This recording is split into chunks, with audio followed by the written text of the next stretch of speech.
You've tuned in to the Top 10 Gardener with garden expert Ken Lain. Join him daily as he answers timely garden questions that are sure to make a difference in your gardens. Now, welcome your host, Ken Lain.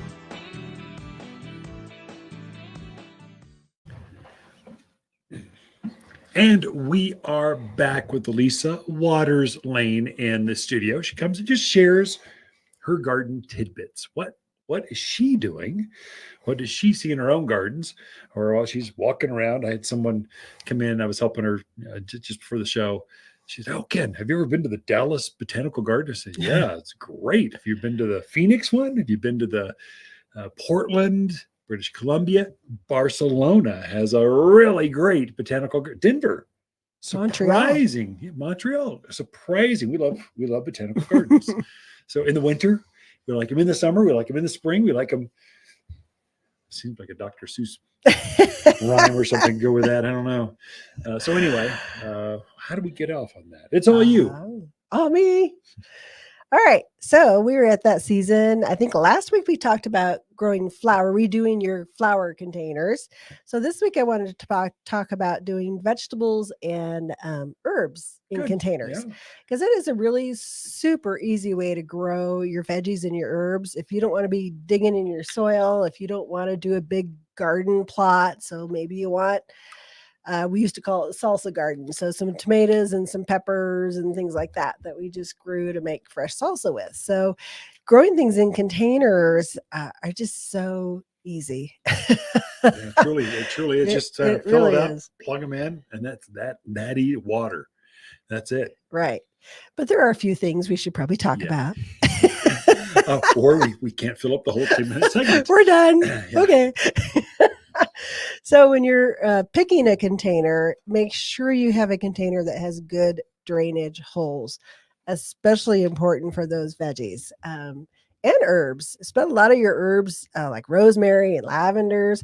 They don't want to be soggy wet. No. Oh boy. So you better make sure you've got some good drainage holes in those pots, whether you're using plastic, wood, the big ceramics.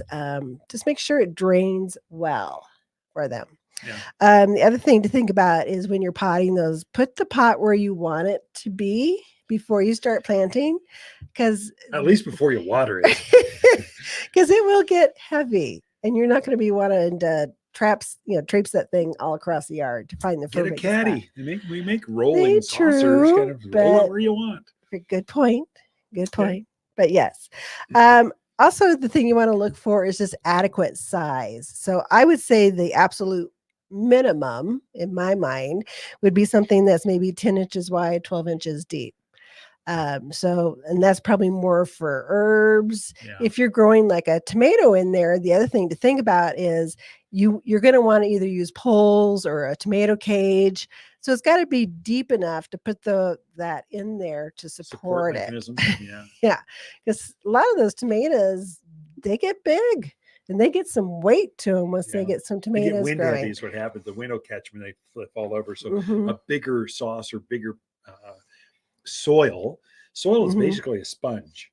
And so it's pretty lightweight when you fill it up and plant. Right. But then when you water, people are stunned at how much water it takes to hydrate that soil. That's because basically you're filling that container up with water, and the soil is simply absorbing that and holding it there. So it takes a tremendous amount. The initial watering, it takes more than you think to hydrate all that stuff. So it's very important to, once you get your potting soil in there, make sure it's moist. Not soggy wet, not gooey, but make sure it's moist so that when you put that new plant in there, it's not going to suck all the water away from the plant. So make sure the soil is moist and make sure your plant has been watered. You do not want to put a dry plant into the soil. Yeah. Just make sure they're both hydrated. Yeah. Don't want dry plants, dry soils. That does not make for happy gardeners. It does not. Also, I always recommend, especially for tomatoes and things that like that real even watering, the Aqua Boost crystals, I think, are amazing, but especially for tomatoes, because tomatoes don't like to be soggy wet. They don't like to be bone dry. They just like that real even, moderate watering. I find with our peppers, they're less, if peppers get stressed, they get super hot. So if you want sweeter tasting, more flavorful, not just hot peppers, AquaBoost crystals really do regulate that out. And Mhm. it's a game.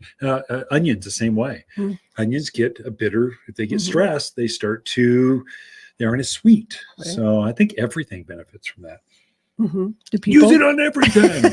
And you can only buy them at Waters Garden Center. We do actually make them here. So it We looks do. kind of a cheesy looking product because we're actually bottling it. We're making it. We're put the lick and stick label on it. It's not something you can get professional. It's something that's locals that are using it locally for local plants. And it Mhm. does actually work. Definitely. So also your potting soil, make sure you use a good potting soil that actually will drain, because there's some potting soils that have like wetting agents in them. Yeah.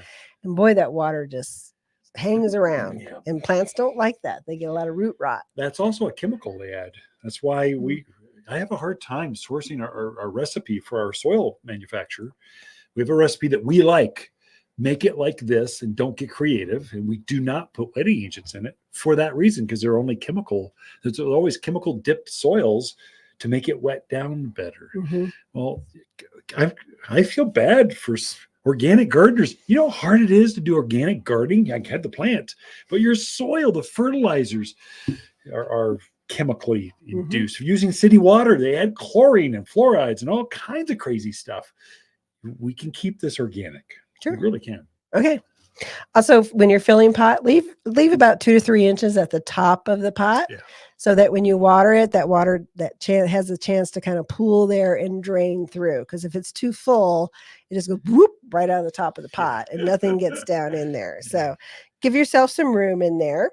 If you're using multiple plants, so it's fine if you're going to put 2 different peppers Sure. in a pot, as long as Easy. you got the width and the size to it. It's fine to do that.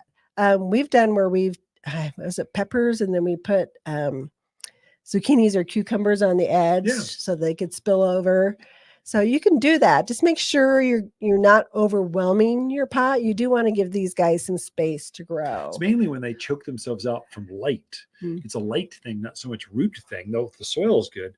But when you've got like corn shadowing all your tomatoes because it's on the south side, and all of a sudden everything behind it can't get sun, they don't like that. So make sure they get enough sun. They're sharing the sunshine together because there's enough for everyone. And some people like to, like tomatoes, they like to put some marigolds in there, kind of do some companion planting. So give yourself some room for that, and that's perfectly fine. The other thing I would mention is watering.